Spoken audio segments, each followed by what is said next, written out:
ګرانو کتونکو سلامونه کوم تاسو ته څنګه پته وه چې دې نه مخکې موږ یو پروګرام ریکارډ کړو د یو معذوره زنانه سره د نیډز ارګنایزیشن د سوري لاندې چې دلته کې کوم پروګرام و یو شمېر زنانه و سوشل اکټیویسټ و هغوی سیول سوسایټۍ سره تعلق لرونکو هغوی په دې کې ګډون وکړو دغه شانتې مینارټي والا پکې خو هم ګډون وکړو داسې زنانه چې مختلف انجیوګانو ته ځي نو موږ سره دغه شانتې یو تورسره ولاړه ده چې دا څومره انجیوګانو کې دې ګډون وکړو او د دې نه څه زده کړل تر دې وخته پورې به څومره انجیوګانو سره تاسو داسې پراجیکټ چلولي اکثره دا زنانو ته چې موږ ووایو چې راشئ پروګرام دی نو هغوی داسې پروګرام لا نه راځي نو څه به وایې اعوذ بالله من الشیطان الرجیم بسم الله الرحمن الرحیم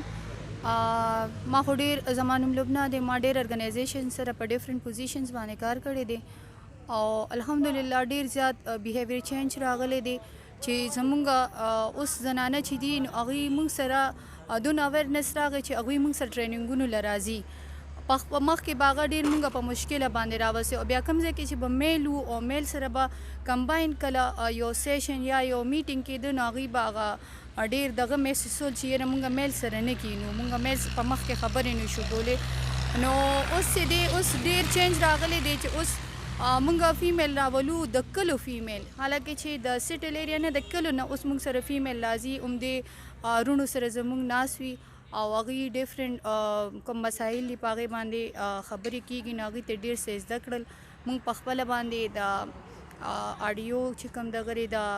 رایټ اف انفارمیشنز چې کومه موږ دې باره کې ډېر څه زده کړل موږ ته پته ولګېده چې ډپارټمنټ نه به موږ معلومات څنګه اخلو حالکه چې مخکې به موږ تلو نو موږ ته به ډېر هغه دغه فیل کېده موږ به وایو چې موږ به دې افسرانو سره خبرې څنګه کوو موږ به ورته وایو چې زموږ معلومات پکار دی هغوی به موږ ته واپس وایي چې لکه په کم بیس باندې تاسو موږ نه معلومات غواړئ نو الحمدلله داسې ډېر ډپارټمنټ دي چې موږ ورته تللي یو موږ RTI سبمیټ کړې ده او هغوی موږ ته ریسپانس راکړی دی لبنه دا پوښتنه کوم لکه زنانه دغه شانتې فنکشن کې کینی څنګه چې تاسو ووایئ چې زموږ په رویه کې ډېر چینجز راغلي موږ ډېر زده کړل موږ د خپل رایټ نه خبر شو دلته کې د زنانه لکه دې نه مخکې تاسو ته ما وایي چې انټرویو راکړه نو تاسو لږ هغه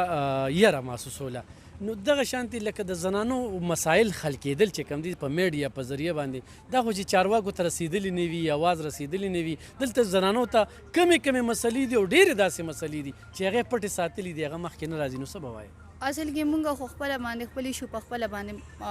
فرنټ باندې نه راولو که نه موږ یریږو موږ زیاتره که موږ هایلایټ شو موږ ته به دا د مسلې راشي د خاندان د طرف نه به دا دغه موږ ته کېږي که نه اصل کې زه خپله باندې یو فیمیل یم زه دلته کې اوس انټرویو ورکوم نو زه هم دغه کېدم که نه ما ته دغه فیل کېده خو موږ کې خو به یو رول ماډل جوړېږي که نه موږ به مخکې روځو موږ وایو چې موږ یو کس داسې رول ماډل جوړ شو چې موږ مخامخ راشو په فرنټ باندې موږ ته به نورې خویندې وګوري دغه شانتې به هغوی کې هم دا حوصله راشي هغوی به خپل ایشوز چې مخکې روړي زموږ په شان به ودرېږي زموږ په شان به خبرې وکړي څومره وخت نه د انجیو سره ټچ پاتې شو 8-10 سالو شو 8-10 سال شو بچي هم څو دي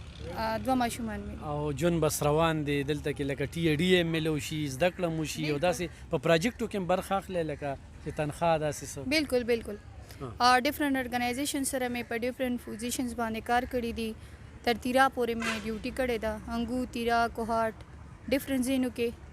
مې ډیوټي کړې ده پولیو کې یا داسې نه پولیو کې ما ډیوټي نه کړې زیاتر ما ارګنایزیشن سره جاب کړی ډېره زیاته مننه کوم ګرانو کتونکو د تیرو 10 کالو راسې ایکسپیرینس دی د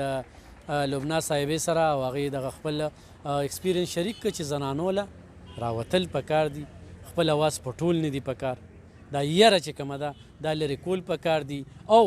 والدینو له چې کوم دي نو د خپلو لوریانو سپورټ پکار دی ډېره مننه